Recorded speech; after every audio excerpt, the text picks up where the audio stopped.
how long are you expecting to be without Tyleek? And then also, your offense is essentially on the sideline for as long as they were in the first half, and yet they're still kind of clicking here. Yeah. What did you like about what you saw from your offense despite that? We wanted to play fast. Today we felt like that was the right approach, and we did. And when you do that and you're creating explosive plays but then turn the ball over quick too, things like that can happen. That's the risk. We don't always play that way because we don't always want to put the defense in a bad position that way. But we felt like in this game, philosophically, that's what we were going to do. We talked to the team about it. Obviously, we talked to the offense about it. And I thought we had a good tempo about us on offense today. We had an opportunity to kind of wear them down and be explosive. So I thought that was well done. Tyleek will be day-to-day. And I don't know when we'll have an update there, but he's day-to-day. Over to the left, Joey Kaufman, Columbus Dispatch. Ryan, on the kickoffs with Jaden there in the second quarter, what exactly was his issue? Yeah, I didn't really get into it, and so we put Austin in there, and I thought he did a nice job. So we'll evaluate him and see if there's any, tweak or something that happened, in the hip or whatever. But, but either way, we can't have that. I mean, that's putting our defense in a terrible situation. Having 3 out of bounds and 3 drives that start on the 35-yard line, that's completely ridiculous. So we got to get that fixed, however we do that. And you get to the point where you want to let somebody play through it, but then it's at another point we got to make a change. So I thought Austin did a nice job of stepping in there and doing a good job on kicking the ball off.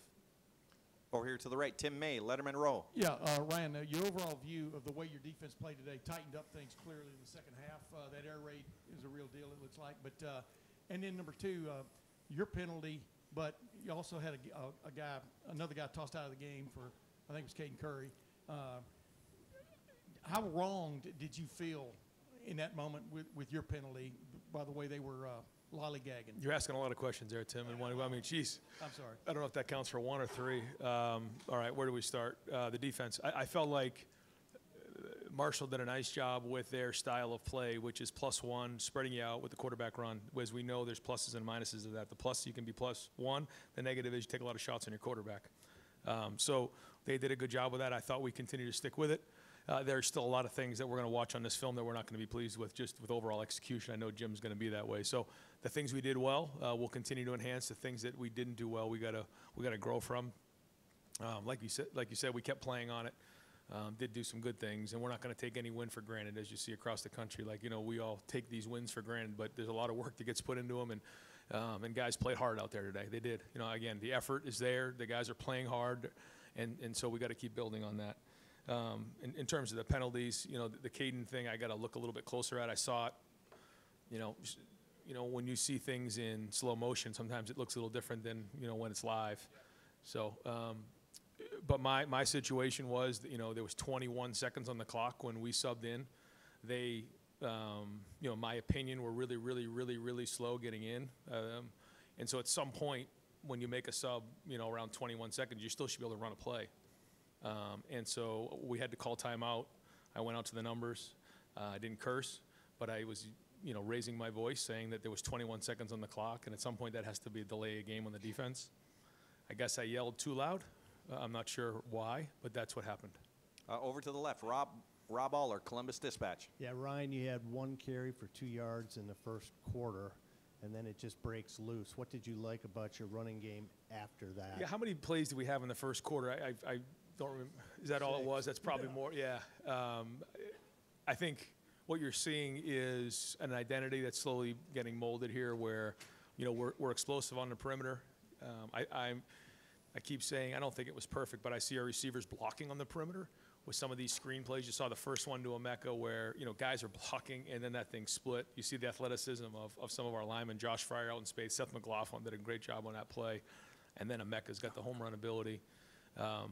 So that spreads you out this way. We took a shot early. We got to clean that up a little bit. There's some things that we can do better there, and coach it better. But we're trying to stretch the field vertically. Once you do that and you can start running the ball with the way that our running backs are running and the way the O-line's now, really growing, and I think Donovan being back in there helped a lot. And I thought the running backs ran hard. And, when you have the ability for Will to pull it, that just changes the numbers. You think back when we had Justin Fields and we had J.T. Barrett, it was just a different run game. And so I think you're starting to see that come back a little bit. I thought Chip again called a good game, good balance across the board. So, again, bigger challenges ahead. We're heading into conference play, but the identity's starting to build, and that running game is starting to build an identity and some confidence, I think, up front, which was needed. Ability to see the field. I'm not saying you haven't had that before, but it looks pretty special. Yeah. I thought Travion ran hard, and I thought Quinshon, and even James. James had some good. All three of them, I got to give them credit. They all have special abilities. They play well off each other. They're unselfish, which is like the biggest thing you can say about a bunch of guys. Like, they don't care who gets the credit. They're all running downhill and playing really fast. So a good group, and I think Locke's got them playing hard.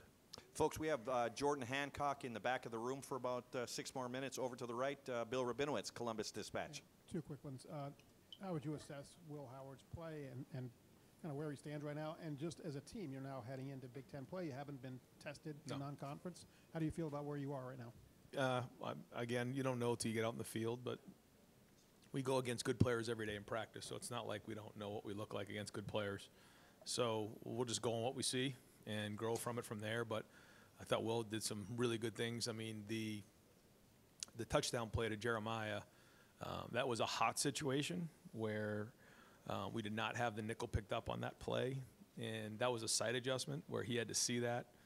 And so the execution on that was very, very high. I thought the long pass to Carnell was really well done. He saw the adjustment that was made there and found the next read, so that was well done.